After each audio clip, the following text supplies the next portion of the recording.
Alright, so we're back again, and this time around we're going to talk about a whole new concept, but it's more of a build-up from where we had ended last time.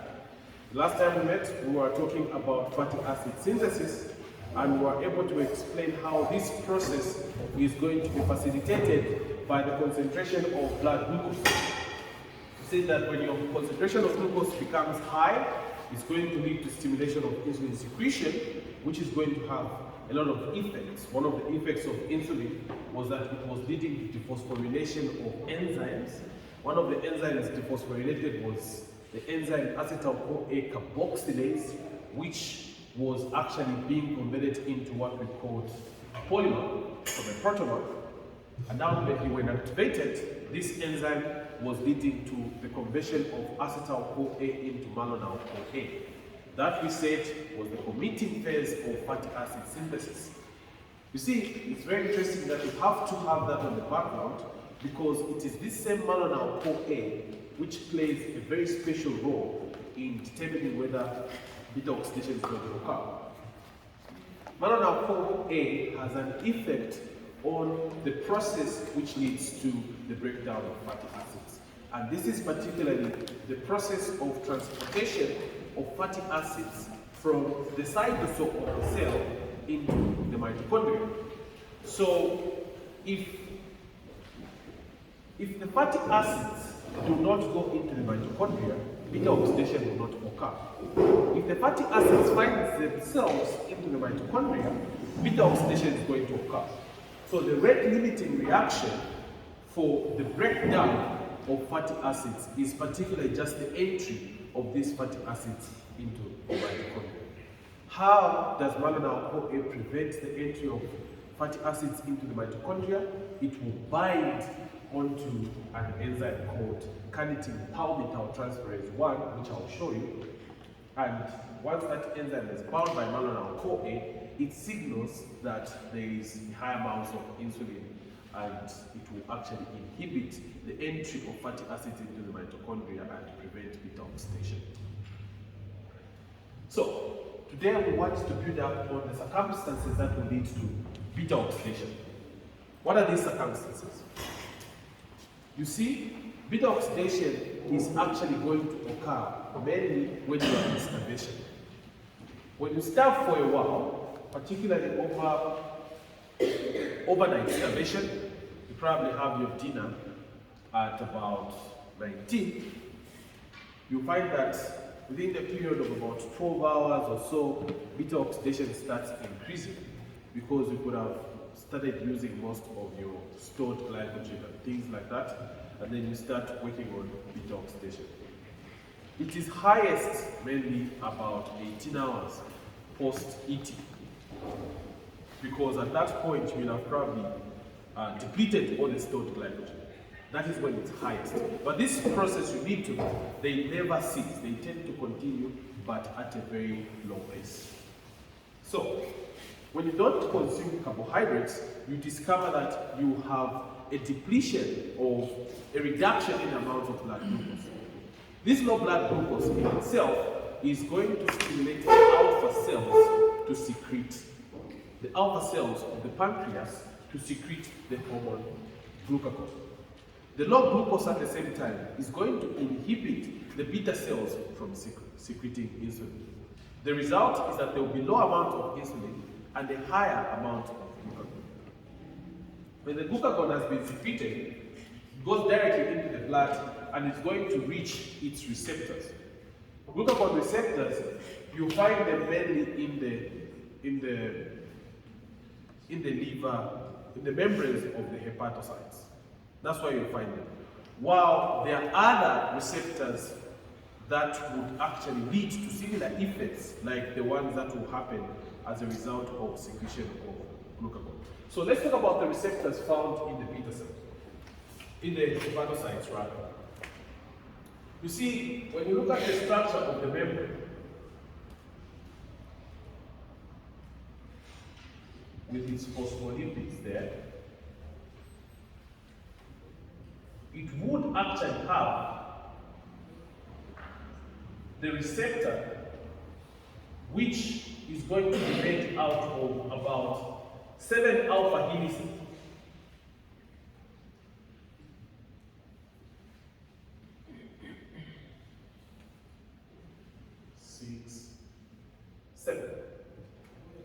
So about 7 alpha helices. And this receptor is actually going to be in the membrane of the hepatocytes.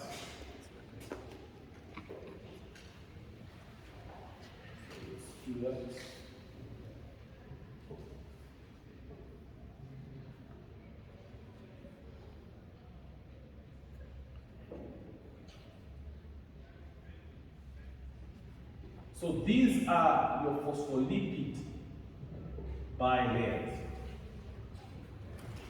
in the membrane. Okay? And then this is the receptor for glucagon. It's a G protein receptor. And this receptor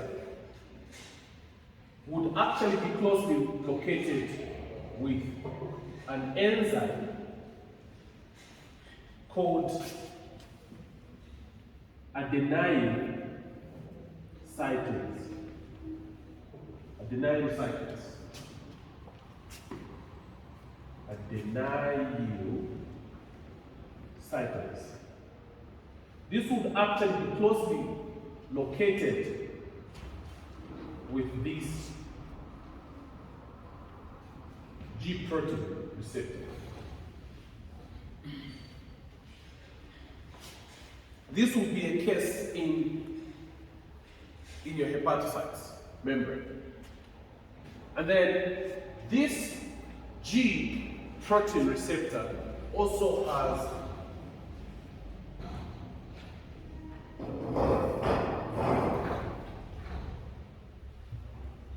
an alpha, it actually has an alpha, beta, and a gamma subunit closely located there.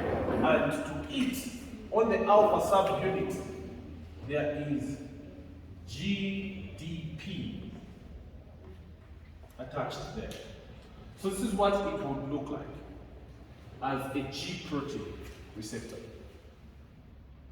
This is in your hepatocytes. You discover that the muscles would not have this kind of a setting where there is a glycogen receptor. Glycogen receptors would particularly be in the hepatocytes. While in the muscles, what you're going to find, it will look very similar to this, but these are not going to be glycogen receptors. These are actually going to be receptors for catecholamines such as epinephrine. So particularly, it will look something like this as well, but it's going to be in the muscles. So the muscles, okay?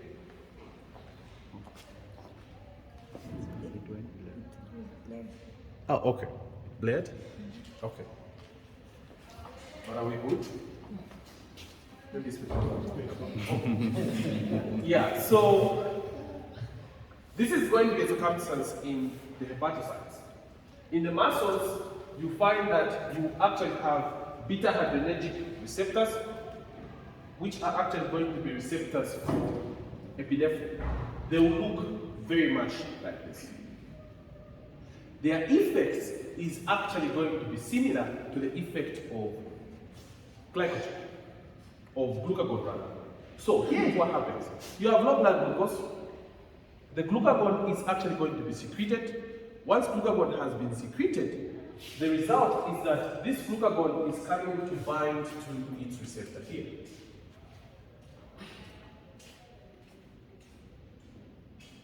This is glucagon, secreted from the alpha cells, binds to the receptor.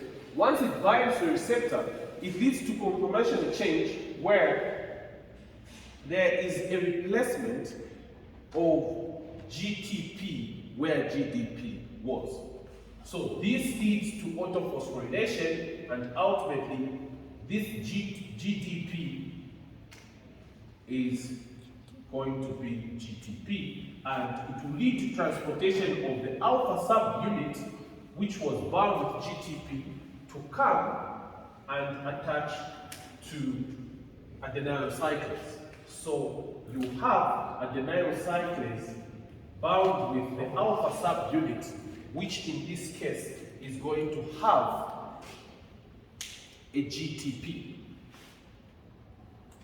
So you have GTP. Now, the result of binding of an alpha subunit which has GTP is that it is going to activate this enzyme adenyl cyclase. And from the name, this adenyl cyclase is going to play its role, which is to convert ATP into cyclic AMP. So what is going to happen is that ATP will be converted into cyclic AMP. And cyclic AMP, in this case, is referred to as a second messenger. If you look at the structures of these two molecules, you have ATP with 3 phosphates. It will have 3 phosphates here, like that.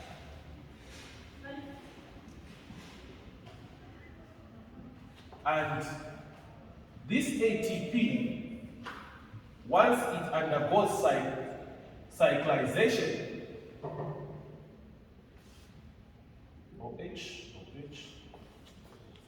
H, and then it's bound to adenine there. If this is your ATP, what is going to happen is that these 2 phosphates are going to come off, pyrophosphate comes off, and ultimately you have this phosphate which is remaining attaching at carbon number 5 and at carbon number 3. Like that. This is cyclic AMP. So cyclic AMP is the one that is produced as a result of the action of adenyl cyclase on ATP. It cyclizes the ATP. This produced cyclic AMP works as a second messenger, and its role is to activate another enzyme. This enzyme is actually referred to as a cyclic AMP dependent protein kinase. So there is an enzyme called a cyclic AMP dependent protein kinase, and this enzyme is actually, it's a tetramer, has 4 subunits, and it stays in an inactive form, like that. And the result is that one cyclic AMP binds to this enzyme is actually going to free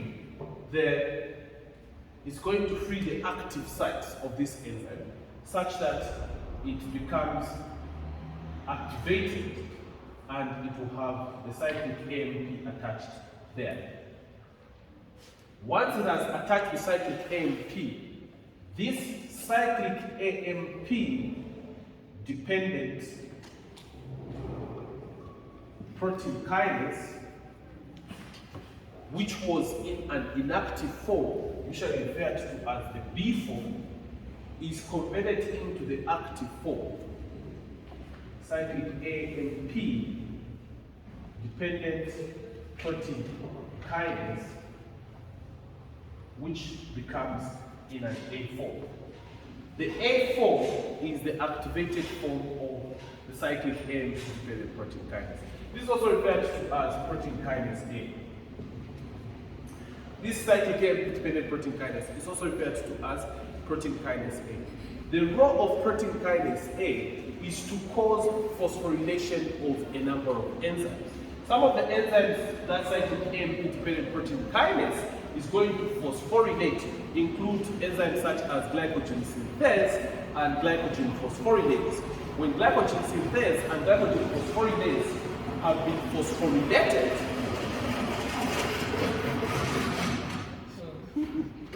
when these two enzymes have been phosphorylated, the result is that the glycogen synthase, which synthesizes glycogen, is going to be inactive, while the glycogen phosphorylase, which breaks down glycogen, becomes activated. So the process of glycogen breakdown is going to occur mainly when you have the high amounts of glucagon. Right? Now, with respect to fatty acids, here is what is going to happen. The activation of protein kinase A by the binding of cyclic AMP is that this cyclic AMP-dependent protein kinase becomes activated, and once it has been activated, it's going to phosphorylate some of the enzymes necessary in fatty acid metabolism. It will lead to lipolysis. Remember, there is low amounts of glucose. Energy has to be sourced from many other sources. One of the sources of energy is going to be the fatty acids themselves. Okay?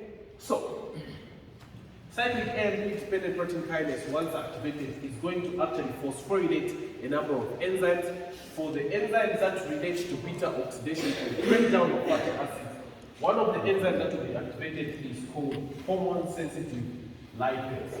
This enzyme is a very important enzyme when it comes to the breakdown of fatty acids. Is that clear? So, in simple terms, low glucose leads to high amounts of glucagon secretion. Glucagon binds to its receptor, leading to conformational change, transportation of the alpha subunit to bind to adenyl cyclase. Adenyl cyclase converts ATP into cyclic AMP. Cyclic AMP becomes activated, and the cyclic AMP phosphorylates cyclic AMP-dependent protein kinase and renders this enzyme active. When this enzyme is activated, it will lead to breakdown of triacyl glycerols, degradation